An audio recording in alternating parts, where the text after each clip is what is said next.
Napaiyak na lang si Aling Baby habang ikinikwento sa SM9 News ang hirap na kanyang dinadaranas. Aminado siya na mas lalong naghirap ang kanyang buhay sa mga nagdaang buwan. Ang 200 pesos na kinikita niya kada araw mula sa pangangalakal, pilit niya raw ipinagkakasya sa pagkain, renta ng bahay at pangangailangan ng kanyang pamilya.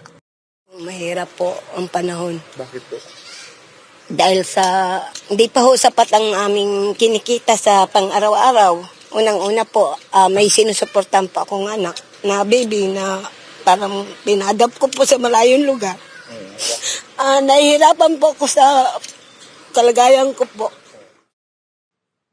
Hindi rin makakaila ni Mang Joel na lalo silang naghirap ngayong panahon.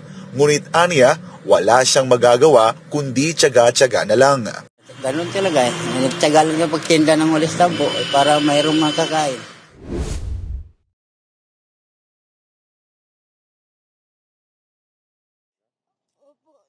Napaiyak na lang si Aling Baby habang ikinikwento sa SM9 News ang hirap na kanyang dinadaranas.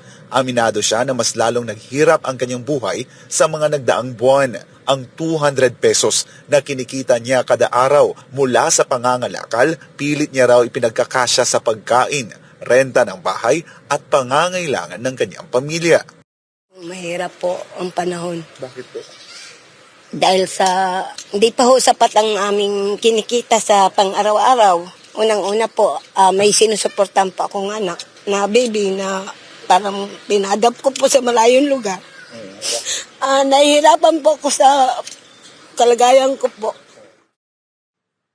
Hindi rin makakaila ni Mang Joel na lalo silang naghirap ngayong panahon. Ngunit aniya, wala siyang magagawa kundi tiyaga-tiyaga na lang.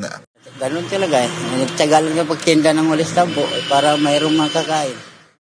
Ilan lamang ang pamilya ni Aling Baby at Mang Joel sa 13.2 milyong pamilyang Pinoy na nagsasabing sila ay mahirap batay sa resulta ng survey ng Social Weather Stations o SWS noong Setyembre. Sabi ng SWS, halos kalahati o 48% ang nagsabing sila ay napapabilang sa hanay ng mahihirap sa bansa. Mas mataas ang nasabing bilang kumpara sa 45% o 12.5 milyon noong Hunyo ng 2023. 27% naman ang nagsasabi na nasa borderline sila habang 25% ang nagsabing sila ay hindi mahirap.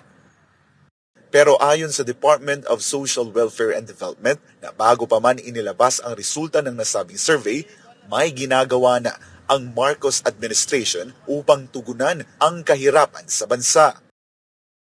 Bago pa man lumabas yung survey na yan, ang ating Pangulo, kung matatanda natin, inatasan na ang DSWD na mag-alunsad ng mga makabagong programa para wakasan once and for all ang kahirapan at ang kagutuman. Kung matatandaan nyo, yung Philippine Food Stamp Program, yung Walang Gutom 2027, na pinatatra na yan bilang paglaban at pagsugpo sa kagutuman at kahirapan. Ayon pa kay DSWD Secretary Rex Gatchalian na naniniwala si Pangulong Bongbong Marcos na kaya inilunsad ang food stamp program upang ang bansa ay maging inklusibo at walang Pilipino ang mapag-iiwanan. Sa madaling panahon, kung matatandaan din natin, mag-scale up na tong programa na food stamps kung saan 1 milyong Pilipinong pamilya na food poor o yung mga pamilyang hindi kumikita ng 8,000 kada buwan para may hindi sapat ang kanilang kinikita para makabili ng pagkain, para matulungan sila. Sa ilalim ng food stamp program, makakatanggap ang mga benepisyaryo ng monthly food credit na 3,000 pesos na magagamit nila sa pagbili ng food supplies. Bukod dito, ang nasabing programa ani Gatchalian ay pinares din sa mas pinaigting na 4-piece program kung saan 4.4 na milyong pamilyang Pilipino ang nakikinabang. Pag pinagsabi ni Puwersa ang 4-piece, pati na rin ang food stamps program natin, naniniwala kami na matutulungan natin ang mga pamilyang Pilipino na nakakaranas ng kahirapan.